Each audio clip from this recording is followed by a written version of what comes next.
राम कृष्ण हरी हरी जय जय राम राम कृष्ण हरी हरी जय जय राम राम कृष्ण हरी हरी जय जय राम राम कृष्ण हरी हरी जय जय राम राम कृष्ण हरी हरी जय जय राम राम कृष्ण हरी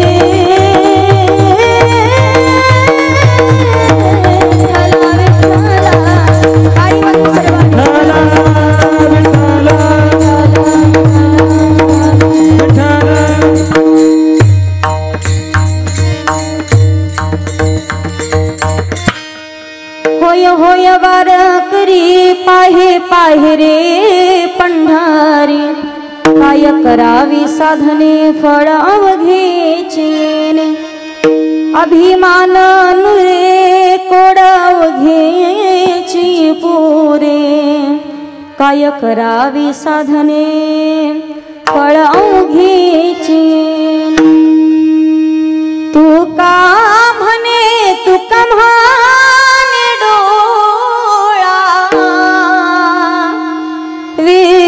विठोबाई सला सावळा काय करावे साधने फळ उघेची येणे फळ उघेची येणे फळ उघेची येणे विठ्ठल विठ्ठल हरी गवरदे हरी विठ्ठल श्री ज्ञानदेव तुकाराम भगवान ज्ञानेश्वर महाराज जगद्गुरु तुकाराम महाराज संत ब्रह्म एकनाथ महाराज उमापति महादेव पवनसुत हनुमान रामचंद्र भगवान गोपाल कृष्ण भगवान विठ्ठल विठ्ठल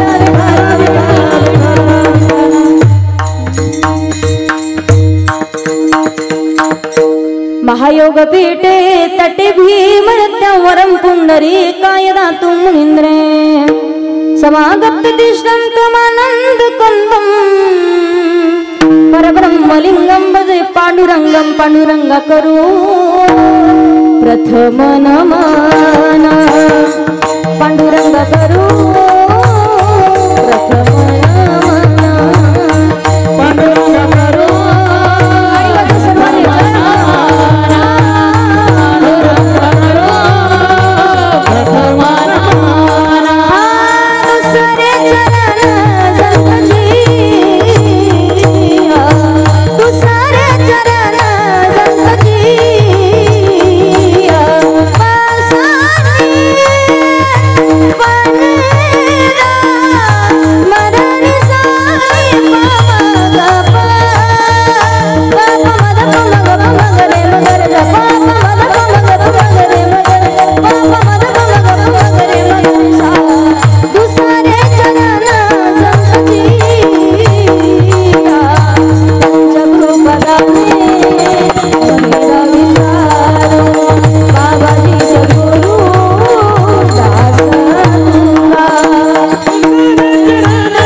ज्ञानेश्वरा करुणा करा दयाळा तुमचा अनुग्रह लादलो पावन झालो चराचरी सजदानंद रूपाय विश्वोत्पत्त्यादिहितवे तापत्रय विनाशाय श्रीकृष्णाय वयं नुमः।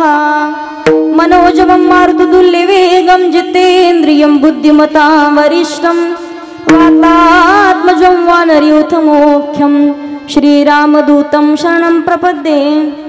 श्रीगुरुचरण सरोज रज निज मन मुकुरु सुधारि बरनो रघुबर विमल जसूर जोदायक फलचारी। बुद्धिहीन तनु जानिके सुमिरो पवन कुमार। बल बुद्धि विद्या देहु मोहि हरहु कलेश बेकार। जय जय श्री राधारमण जय जय नवल किशोर। जय गोपी चित चोर प्रभु जय जय माखन चोर। जयांची केली स्मरण होई सकल विद्यांचे अधिकरण। तेची वंदू श्री चरण से गुरूंचे ते नमस्कारून आता विठ्ठल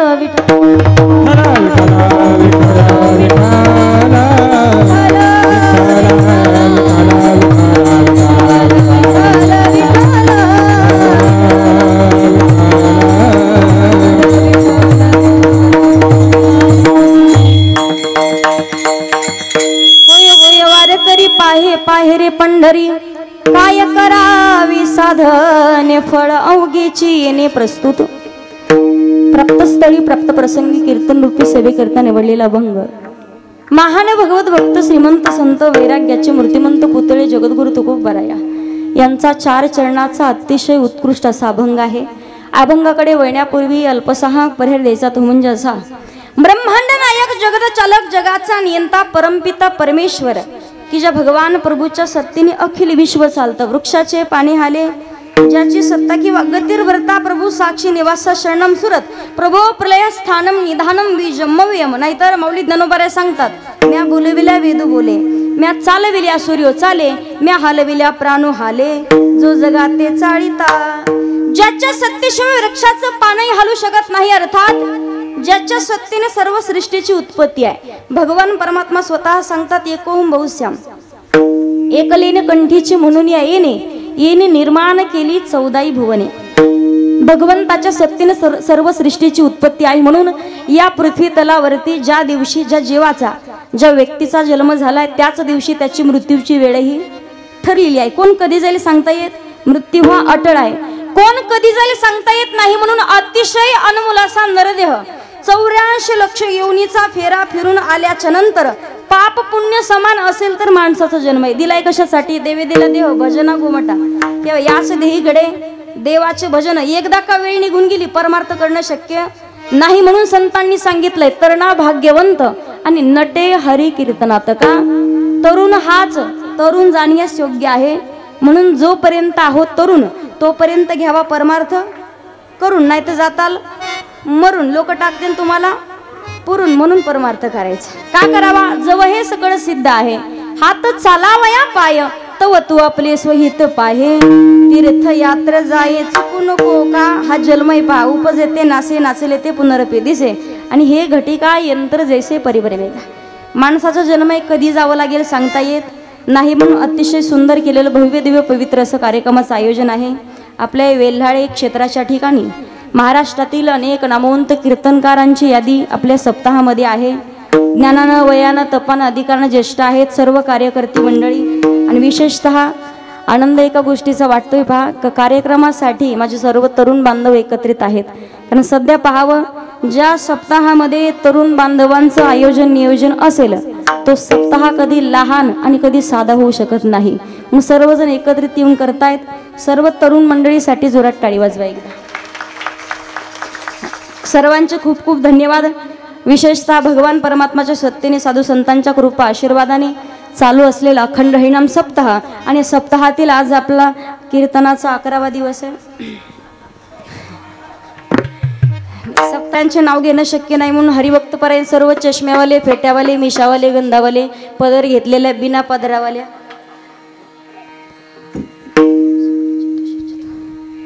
कोणीच नाही घेतला। ज्यांना घेऊ वाटेल त्यांनी घ्या, नसेल घेऊ वाटत तर घेऊ नका. सगळ्यांचे धन्यवाद व्यक्त करून आपण कीर्तनाला सुरुवात करूया. विठ्ठल विठ्ठल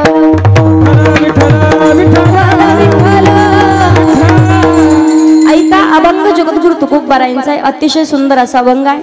पवित्र अशा महाराष्ट्राच्या मातीमध्ये अनेक संत मंडळी जन्माला आली आहेत, पण प्रत्येक संतांचा अधिकार मात्र वेगळा आहे. या महाराष्ट्राच्या मातीमध्ये जगद्गुरु तुकोबाराय, माऊली ज्ञानोबाराय, संत एकनाथ महाराज, संत सावता महाराज, संत गोरोबा काका, संत जनाबाई, संत मुक्ताबाई, संत बहिणाबाई, संत मीराबाई, अनेक थोर संत मंडळी जन्माला आली आहेत, पण प्रत्येक संतांचा अधिकार मात्र वेगळा आहे.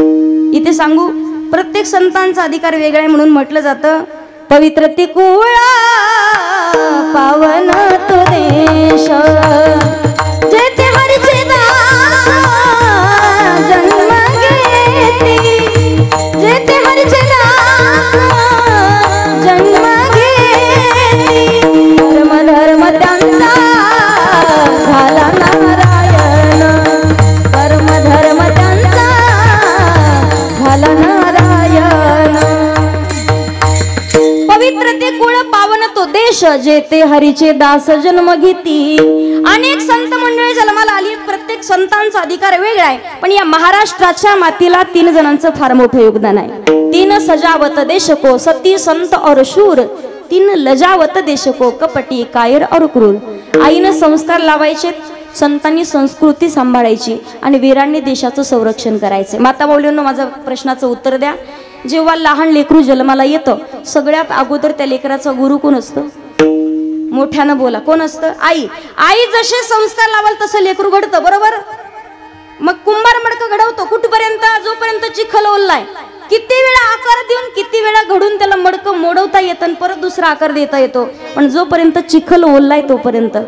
एकदा का चिखल वाळला ना, परत मडक्याला आकार देणं होत फुटतो, पण आकार देता येत नाही. तसं माणसाचं आहे. लहान लेकरू जोपर्यंत आहे, जसे संस्कार द्याल तसं लेकरू घडेल. नुसता मेकअप करून अख्ख्या गावात फिरून कोणी चांगलं म्हणणार? आणि सुंदरबाई नुसतं गावात सुंदर मेकअप करून दर्शनाला येते, रोज मंदिरात जाते, रोज देवदेव करतील, पाहिलं घरात तर गॅसला जाळ्या, काही उपयोग? मला सांगायचं काय तुम्हाला, सगळ्यात अगोदर गुरु त्याची आई असतील. माणसाला कोणतंही क्षेत्र निवडलं, त्या क्षेत्रामध्ये गुरु फार महत्वाचे आहे. स्वतः सांगत नाही, माऊली ज्ञानोबा सांगतात, भावेविन देव नकळीने संदेह आणि गुरुविन अनुभव कैसा कळे. का? गुरु हा संत कुळीचा राजा, गुरु हा प्राण विसावा माझा, गुरुविन देवा दुजा पाहता नाही त्रिलोकी. गुरु महत्वाचे आहेत महिला मंडळ. मग मला सांगा, गुरु करावेत तरुण वयात करावेत की म्हातारपणी? योग्य वेळ आहे तोपर्यंत. तुम्हाला प्रसंग सांगते. MH 75 वर्षाची म्हातारी, गाडीची नाही, मी वयाची पासिंग सांगते, थोडासा आवाज कमी करा. विठ्ठल विठ्ठल. मला सांगा, 75 वर्षाची म्हातारी मला म्हणे, ताई, म्हटलं काय? म्हणे तुम्हाला गुरु करायचं आहे. म्हटलं आजी वय म्हणे 75. म्हटलं आजी अजून गुरु नाही केला का? आजी म्हणे ताई गुरु केला होता. म्हटलं कधी? म्हणे बिना लग्नाची होती तेव्हा. म्हटलं मग? म्हणे लग्न झालं 2 वर्षात तो गुरु मेला. म्हटलं मग काय झालं? म्हणे ताई 35 वर्षाचे झाले, डबल गुरु केला. म्हटलं मग? 45 वर्ष पूर्ण झालं, तोही गुरु. तुम्ही बोला आता मोठ्यानं, बोललं तर मला जरा आवडतात माणसा. तोही गुरु. म्हणलं मग पुढे? म्हणे 55 वर्ष झाले ताई, डबल गुरु केला. म्हणलं मग? 65 वर्ष पूर्ण झालं, तोही गुरु मेला. म्हटलं मग आता तुम्हाला गुरु करायचे म्हणे. आजी म्हणलं आजी मलाही पुढे लावता का तुम्ही? आता मला सांगायचे काय, योग्य वेळेत. वय निघून गेल्याच्या नंतर उपयोग नाही. संत सांगतात योग्य वेळेत परमार्थ करा. वय झाल्याच्या नंतर परमार्थ. गुरु करणं महत्वाचं आहे. प्रत्येकाला हृदयाला स्पर्श करणारं सुंदर असं भजन ऐका.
महत्वाचं आहे. एकदा तरी गुरु करावेत माणसानं. कोणतंही क्षेत्र असू द्या, साधी भाकरी शिकायची असेल ना, महिला मंडळ भाकरी जरी शिकायची असतील ना, पोळ्या शिकायच्या असतील ना, आजीला म्हणावं आई अगं मला भाकरी शिकव. आई म्हणते जा अगोदर ताट धुवून घेऊन ये.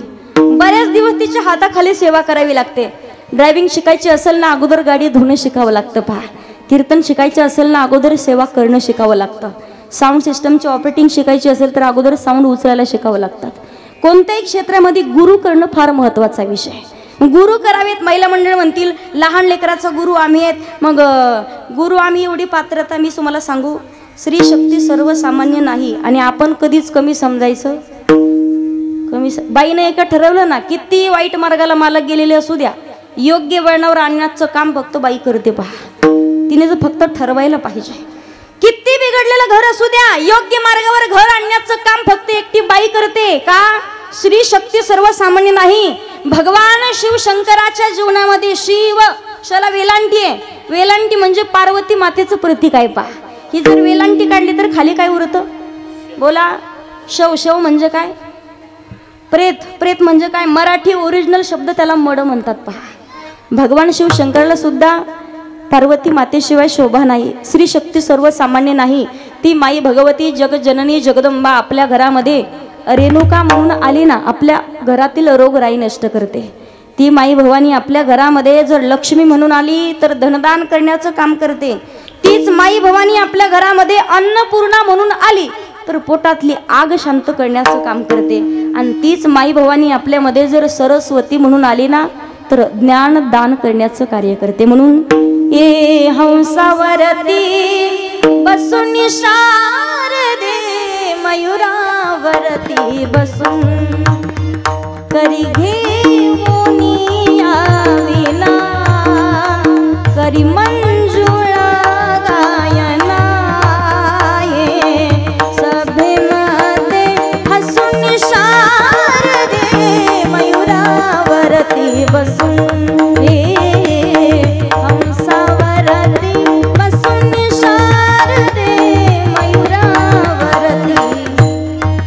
भगवती फार महत्वाची. श्री शक्तीमुळे सुंदर असं भगवान हनुमंतराय दत्तात्रयाचं मंदिर आहे. पहा, तुम्हाला मी सांगू, भगवान दत्तात्रयांचा जन्मच एका स्त्रीमुळे आहे. एका वेळेला नारदांना भूक लागली, ब्रह्मांडामध्ये फिरत होते, कैलासामध्ये फिरत फिरत प्रत्येक ठिकाणी फिरव, आई काहीतरी खाण्यासाठी दे, माई भिक्षाम देही. भिक्षा मागत मागत नारद मुनी आले अनुसूया मातेच्या द्वारामध्ये. अत्री महाराजांच्या पत्नी महान पतिव्रता अनुसूया माता, आई काहीतरी खाण्यासाठी द्या. गुरुजी एवढ्या दिवसातनं आलायत, थोडं 5 मिनिटं दम काढा, पंचपक्वानाचं भोजनाचं ताट देते. एवढा वेळ नाही आई, आत्ताची आत्ता दे. पोटातली आग 2 मिनिट शांत बसू देत नाही. लक्ष देऊन ऐका बरं का, महत्वाचं सांगणार आहे. अनुसूया मातेला विनंती केली. अनुसूया मातेनं नारदांना एक सुंदर असं फळ दिलं, मंत्राचा उच्चार केला, सांगितलं नारदा हे फळ खा, तुम्हाला भूकच लागणार नाही.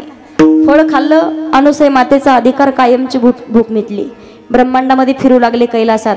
अनुसूयेसारखी महान पतिव्रताच नाही, अनुसूयेसारखी महान पतिव्रताच. आणि कैलासामध्ये ब्रह्मा विष्णू महेश तिघांच्या पत्नी हळदी कुंकवाच्या कार्यक्रमासाठी आल्या होत्या. तिघीजणी यांनी ऐकलं अनुसूयेसारखी महान पतिव्रताच. आणि एका बाईला दुसऱ्या बाईचं मोठेपण कधी सहन होत? वाह, काय गोंडस उत्तर द्यायला लागले तुम्ही. एका बाईला दुसऱ्या बाईचं मोठेपण सहन होत? सहन होत. आणि नसला अनुभव एक काम करा, उद्या सकाळी फक्त एक काम करायचं. पाप्याची माय काय भारी दोडक्याची भाजी करतात आपल्या गावातल्या राधा हक्का. दोडक्याची भाजी करावं फक्त राधा हक्कानं. आणि भाजी खावा दोडक्याची फक्त राधा हक्काच्या हातची. फक्त वर्णन करा, ती म्हणाल दोडक्या तू तिच्याच हातची भाजी खा. 8 दिवस जर भाकर भेटले तर फोन करा परत मला. दुसऱ्या बाईला मोठेपण कधी सहन होत? अजिबात सहन होत नाही. तिघींनी ऐकलं अनुसूयेसारखी महान पतिव्रता ज्या वेळेला आले. नारदजी इकडे या, बोला. काय म्हटले? अनुसूयेसारखी महान पतिव्रता आमच्यापेक्षा महान आहे का? तुमच्यापेक्षा एवढी महान आहे, तुम्हा तिघींचे धातूचे पुतळे करून तिने डाव्या पायाच्या करंगळीला बांधले म्हणे, एवढी श्रेष्ठ म्हणे. असं ज्यावेळेला नारदजी निघून गेले, ब्रह्मा विष्णू महेश अनुसूया महान पतिव्रता आहे, पातिव्रत्य भंग करावा लागेल. अगं एखाद्या स्त्रीचं पातिव्रत्य भंग करणं चांगलं नाही. करत नाही तर आम्ही इथे राहत नाही, चाललो माहेरी.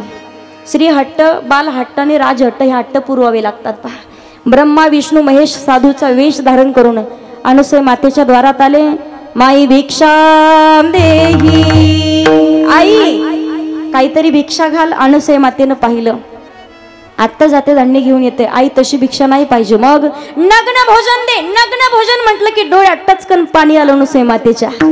मला नग्न भोजन मागणारे सर्वसामान्य नाहीत, अंतरज्ञानानं पाहिलं तर साक्षात ब्रह्मा विष्णू महेश परीक्षा घेण्यासाठी आलेले आहेत. ज्या वेळेला विचार केला, नग्न या शब्दाचे दोन अर्थ होतात बरं. नग्न विवस्त्र, दुसरा न अग्न, ज्याला अग्नीनं स्पर्श केला नाही ते नग्न. पाणी शिंपडलं, मोठी मोठी साधू छोटी छोटी बाळं झाली आणि दूध पाजलं. आईचं दूध हे पूर्ण अन्न आहे. आईचं दूध पाजलं. ज्या वेळेला नारद मुनी फिरतायत, भारत नारी की शक्ती महान,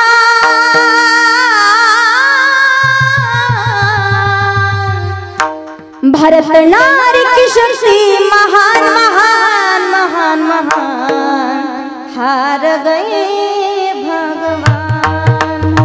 ब्रह्मा हारे, विष्णू हारे, भोले बाबाई हारे. अधिकार ऐकला. तिघे जणी विचारलं, नारदा आमचे ते आले की नाही? म्हणे येणार की नाही सांगता येत नाही. तिनं काही येलं की काय? नारद मुनी म्हणतात, आता ती काय करायचं राहिली? म्हणे सगळं करून बसली. मदत करा ना थोडीशी. साधू महात्म्यांना असल्या भानगडीत पडायचं. नारदजी निघून गेले. तिघी जणी आले. ए अनुसय बोला, आमचे ती कुठे आहेत? कोण? साधूच्या वेशात आलेले आहेत ना. कुठे आहेत? पाळण्यात. पाळण्यात म्हटलं जीवा जीवाला, पाळण्यात का होईना आहेत. विचार केला, आमच्या आम्हाला देऊन टाका. अनुसया माता म्हणतात, ओळखून घेऊन जा. आणि लहान लेकरू पहा, महिला मंडळ 12 दिवसाचं 13 दिवसाचं लेकरू असेल ना, त्या आईच्या लेकराला ते लेकरू जर दाखवलं नाही ना तर आईलाच ओळखायला येणार नाही आपलं कोणते. सगळे सारखे दिसायला लागले. महालक्ष्मी म्हणतात, आपले इकडचे की मधले मधले उचलले ते होते भगवान शिवशंकर. भगवान शिवशंकर हातपाय खोडायला लागले. अगं सोड सोड, लक्ष्मी विष्णू नाही, सोड. पण सोडायला तयार नाही. हातपाय खोडायला लागले. भगवान महादेव रडायला लागले, पण तरी सोडना. लहान लेकरू पहा, कोणाकडे जायचं नसेल तर अगोदर रडतं. रडून सोडलं नाही तर मग हातपाय खोडतं. हातपाय खोडूनही सोडलं नाही तर मग ते तिसरा कार्यक्रम करतं. दोन्ही एकदाच केलं महादेवाने. लक्ष्मीने टाकून दिलं. म्हणे आपलं असतं तर आपलं असं केलं नसतं. मला सांगायचं काय, शरण आल्या तिघी जणी. माता अहंकाराने नाडल्या गेलो होतो, आम्हाला क्षमा करा, आमच्या आम्हाला देऊन टाका. अनुसया मातेनं पाणी शिंपडलं. मूळ रूपामध्ये आले साक्षात ब्रह्मा विष्णू महेश. जगभरामध्ये जगताचं कल्याण करण्यासाठी. माता नाही जाऊ शकत का? तू का म्हणे पतिव्रता आणि तिची देवावरी सत्ता नाही. एका रूपामध्ये पण कमीत कमी 3 रूप नाही धारण करू शकत. पण माता तुमच्या जवळच राहण्याची इच्छा आहे. 3 शिरे 6 हात आणि तया माझा दंडवत. दत्तात्रयाचं रूप धारण केलं. पहा, मला सांगायचंय काय, श्री शक्ती सर्वसामान्य नाही. आईने संस्कार लावायचे. आज संतांनी संस्कृती टिकून ठेवली म्हणून तर आपण कीर्तन भजन सप्ताह करतोय. संत महात्म्यांनी भगवंताला समर्पण केलं होतं. दादा वीरांनी देशाचं संरक्षण करायचंय. आज अहोरात्र स्वतःच्या प्राणाची आहुती देण्यासाठी ते वीर जवान तयार होत आहेत. कोणाचा तरी पती आहे, कोणाचा तरी भाऊ आहे, कोणाचा तरी नातू आहे, पण कोणत्याच नात्याचा विचार न करता प्राणाची आहुती देण्यासाठी तयार होतात. पहा, मी सांगू तुम्हाला त्यांची परिस्थिती असते काय ही फक्त त्यांच्या घरच्या माणसाला जाऊन विचारायचे. आणि सध्याच्या काळात तरुणांनी कीर्तन भजनाला येणं फार महत्वाचं. मी सांगू तरुण मंडळीला कायम सांगणं असतं, एखाद्या हिरोचा आणि हिरोईनचा फोटो स्टेटसला ठेवेपर्यंत या महाराष्ट्राचा या भारताचा सगळ्यात महत्वाचा हिरो कोण असेल तर तो वीर जवान आहे. पहा, त्यांचे फोटो आपण ठेवले पाहिजे, त्यांना आपण जाणलं पाहिजे. आणि मी सांगू त्यांच्याशिवाय आपलं जीवन नाही. सगळं समर्पण करतात. व लहान लहान लेकरं, एखाद्या मुलीचा वाढदिवस आला आणि घरी कोणता महत्वाचा कार्यक्रम जरी आला ना तरी सुद्धा त्या माणसाला येता येत नाही. जिथे कुठे जातात त्यांच्यासाठी म्हटलं जातं, चिट्ठी ना कोई संदेश जाने वो कौन सा जहाँ तुम चले गए, जहाँ तुम चले गए, जहाँ तुम चले गए, जहाँ तुम चले गए,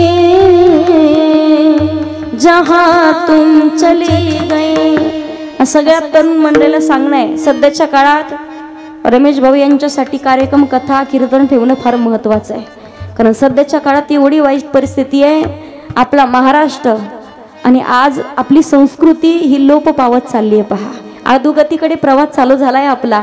आज आपण पाहतो कीर्तन भजनाला येणं फार महत्वाचं तरुण मंडळीला का महाराष्ट्रामध्ये कमीत कमी 6 आणि 7 वर्षाची मुलगी सुद्धा कळत नाही एवढे अत्याचाराचे प्रकरण वाढत चालले पहा यासाठी संतांचे विचार माझ्या दादांच्या कानावरती पडणं चांगलं आहे एवढं कीर्तन ऐकून बस एवढ्यांच्या डोक्यात जरी प्रकाश पडला ना तरी आपला सप्ताह सफल झालाय फक्त तसंच जगणं फार महत्वाचं आहे वीर जन्मांचे फार मोठी उपकार या महाराष्ट्राच्या मातीला आहेत संतांचं चरित्र पहा प्रत्येक संत महात्म्यांनी भगवान परमात्माला समर्पण केलंय दुसरा परमार्थ म्हणजे तरी आहे काय दुसरं जाण्याची गरज नाही कुठं भगवंतानं दिलेलं काम प्रामाणिकपणे पार पाडणे हाच आपला खरा परमार्थ आहे दुसरा परमार्थ करण्याची गरज नाही कारण संत सावता महाराज सांगतात विठ्ठल जळी स्थळी वरला तरी ताठाव नाही उरला सर्वागटी राम देहादे एक सूर्यप्रकाशक सश रश्मी देव नटला नाना परी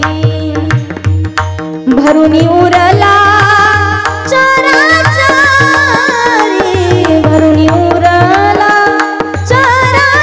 चराचरी देव नटला नटला नाना परी देव नटला नाना परी देव नटला नाना परी भरुनी उरला चराचरी संत सावता महाराज सांगतात कांदा मुळा भाजी अवघी विठाबाई माझी लसूण मिरची कोथिंबीर अवघा झाला दुसरा परमार्थ करण्याची गरज नाही भगवंताला समर्पण करावं लागतं आणि लोकांना म्हणावं लागतं हा माणूस देवासाठी वेडा झालाय आपण तर म्हणतो देव माझा आहे पण ज्या दिवशी देव म्हणाला हा भक्त माझा आहे आपली भक्ती सफल झाली आपण देवासाठी रडतो नवल नाही ज्या दिवशी देव आपल्यासाठी रडेल आपली भक्ती सफल झाली दर्शन घेण्यासाठी आपण त्याच्या मंदिरात जातो नवल नाही देव आपल्या घरी आला पाहिजे आणि आपल्या घराचं मंदिर झालं पाहिजे आपली भक्ती सफल झाली संत नामदेव महाराजांचा अधिकार पहा नामदेव कीर्तन करी पुढे देव जगाचा मालक नाचायचा बरोबर आमच्या कीर्तनात लोक सुद्धा जागे राहत नाही देव नाचायचं कीर्तनात का तेवढा भाव होता तेवढी श्रद्धा होती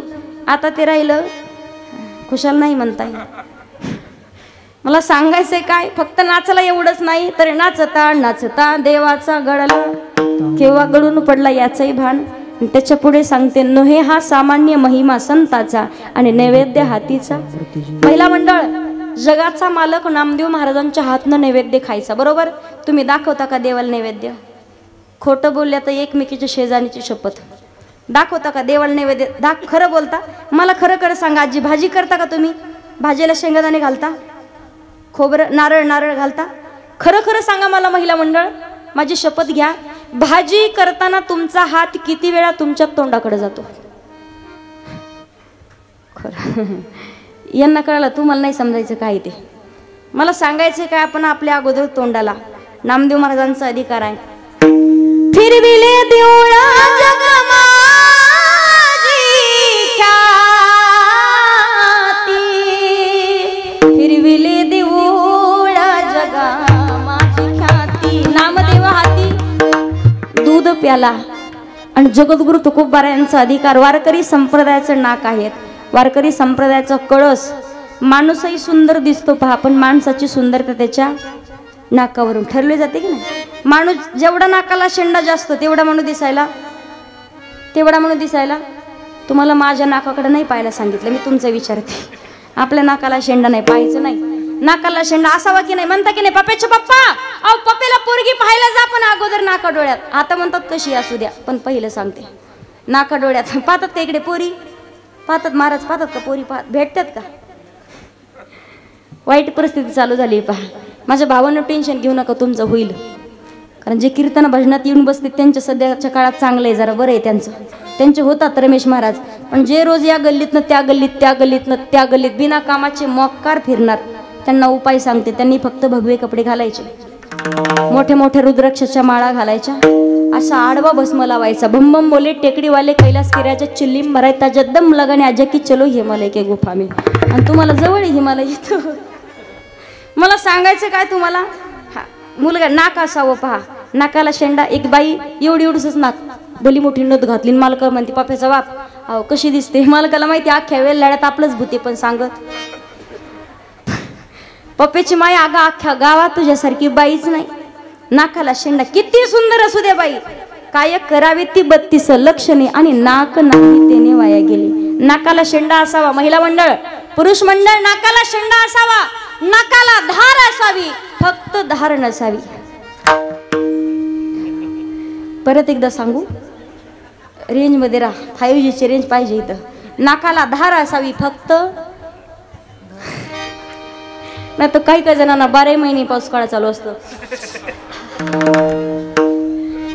नाकाला शेंडा पाहिजे, नाकाला धार. वारकरी संप्रदायाचं नाक जगद्गुरु तुकोबबार आहेत आणि तुकोबबारांचा अधिकार माझी मद झाली अनवरवाचा, छंद या नामाचा घेतला से किंवा तुकिता तुलनेसी ब्रह्म तुका असी आले, म्हणून रामेश्वरे चरणी मस्तक ठेविले. जगद्गुरु तुकोबबारांचा अधिकार आहे तुका राम आणि नाम घेता का प्रेम. जगण्याचा पाया चालण्याचे बाळा, जगण्याचा पाया विचारांची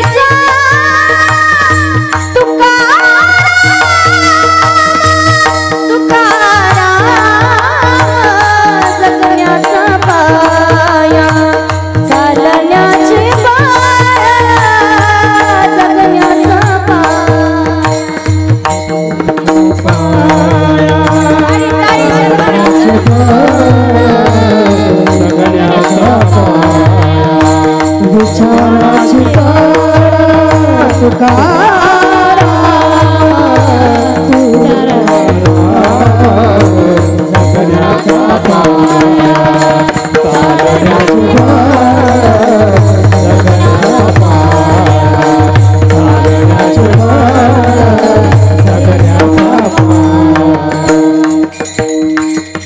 शब्दांचे विमान अक्षरांचे रान अभंगाचे पान तुकाराम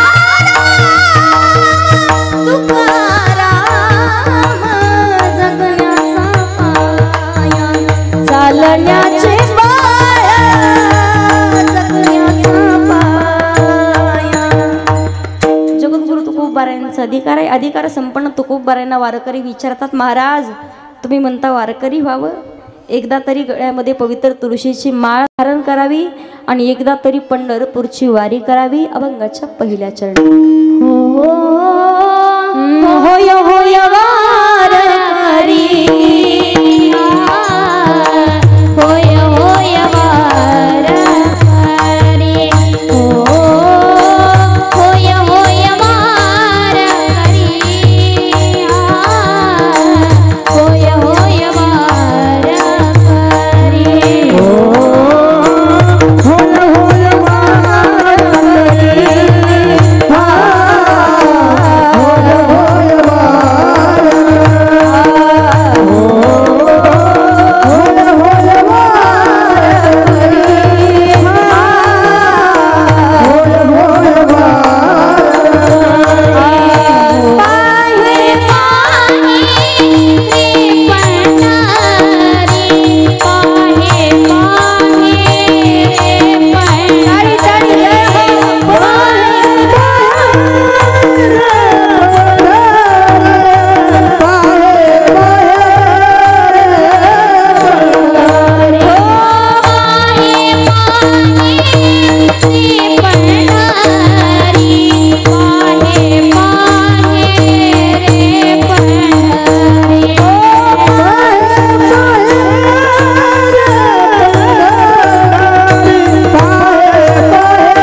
अभंगाच्या पहिल्या चरणात जगद्गुरु तुकोबाराय सांगतात, होय होय वारकरी पाहे पाहे रे पंढरी.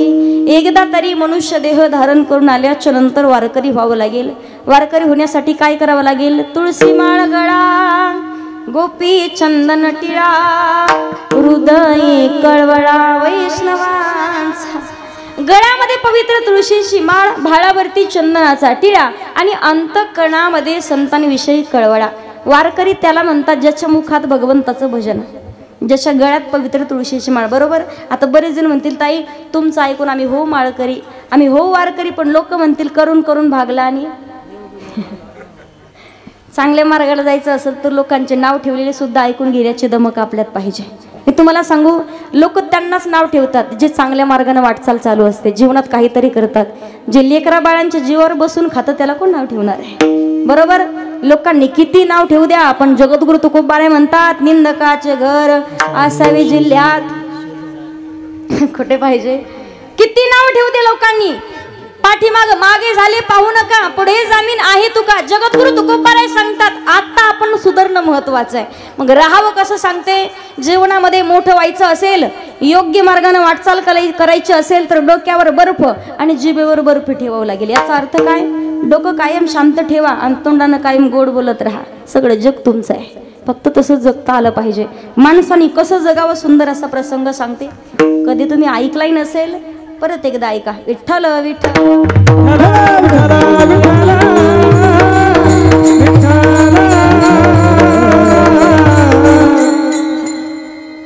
एका वेळेला एक शेतकरी पाहू उन्हाळ्याचे दिवस होते. घसा तहानेनं व्याकुळ झाला. शेती नांगरण्यासाठी बैल त्यानं नांगराला जुंपले. बैल कळतात ना तुम्हाला? नांगर कळतो ना बैला? हा, बैल नांगराला जुंपले. दिवसभर नांगर चालू होता. दुपारची वेळ होती, कडक उन्हाळ्याचे दिवस, अगदी कडाक्याचं ऊन पडलेलं. घसा तहानेनं व्याकुळ झाला. पोटातली आग शांत बसू देईना, भूक लागलेली होती. मग त्या व्यक्तीनं काय केलं? बैल अशी चरण्यासाठी डोंगराला सोडले. रिकामी सोडली बैलन. हा एका सुंदर अशा थंडगार झाडाच्या सावलीखाली बसला. भानगड अशी झाली, एक म्हातारा बैल चरता चरता चरता चरता एका विहिरीत पडला. बैल विहिरीत पडला. अख्ख्या वेल्हाळ्यातले लोक जमा झाले. म्हणे अहो दादा तुमचा बैल विहिरीत पडलाय. हा म्हणे पडदा पडला तर असाही म्हातारा झाला म्हणे. तो किंमतच नाही. अहो म्हणे खुशाल दिवसभर त्याच्याकडून शेती नांगरून घेता, मुका जीवे म्हणून एवढा जीव घ्यावा का त्याचा तुम्ही? विहिरीत पडला, वरती काढा. तो म्हणे एक तर सगळं मिळून तो बैल 25,000चा आहे, त्याला काढण्यासाठी अजून 25,000 लागतील. क्रेना नाही हे करा, अजून 10-15 टाकले तर नवीन बैल येईल दुसरा चांगला. राहू दे मरू दे मेला तर म्हणे. लोक म्हणे अहो दादा तुमचं झालं मरू दे मेला तर वास येईन त्याचा, गावाला दुर्गंधी सुटल, गावाला राहू की नाही अशी अवस्था होईल. मालकानं सांगितलं तुम्हाला वास येईल ना, एक काम करा, अख्ख्या गावातला कचरा रिकामा करा, कचरा गोळा करा आणि कचरा त्या विहिरीत टाका बैलाच्या अंगावर, म्हणजे खाली बैल दबून राहील, तुम्हाला वास येणार. वास येणार तर म्हणे ठीक आहे. अख्ख्या गावातल्या लोकांनी बैलगाडी कचरा आणायला चालू केलं. पूर्ण वेल्हाळ्यातला कचरा. एक बैलगाडी बैलाच्या अंगावर कचरा टाकला. आणि प्राणी कोणताही असू द्या महाराज, कोणत्याही प्राण्याच्या अंगावर, कोणताच प्राणी अंगावर कचरा कधी ठेवत? बैलाच्या अंगावरती एक बैलगाडी कचरा टाकला की बैल अंग झटकायचं आणि कचऱ्याच्या वरती उभं राहायचा. अंग झटकायचा कचऱ्याच्या. असं करत करत अर्धी विहीर भरली. वेल्हाळ्यातला कचरा संपला. मग अख्ख्या पंचकृषीतला कचरा ट्रॅक्टरच्या ट्रॉयला आणायला चालू केले. एक ट्रॉयली कचरा टाकला, बैल अंग झटकायचा कचऱ्याच्या वरती उभं राहायचा, अंग झटकायचा कचऱ्याच्या. असं करत करत विहीर कचऱ्यानं पूर्ण भरली. बैल कचऱ्याच्या बाहेर आला आणि मालकानं परत बैल नांगराला जुंपला. मला सांगायचं काय का मुद्दा पुढे. जीवनामध्ये माणसाला सक्सेस व्हायचं असेल, मोठं व्हायचं असेल ना, तर माणसानं आपल्या अंगावरती लोकांना कितीही निंदेचा कचरा टाकण्याचं काम करू द्या. ज्याला बैलासारखं अंग झटकून कचऱ्याच्या वरती उभा राहता आलं, तो जीवनात कधीच पुढे गेल्याशिवाय राहत. तसं करता आलं पाहिजे. माणसाला जीवन जगता आलं पाहिजे. वारकरी व्हायचं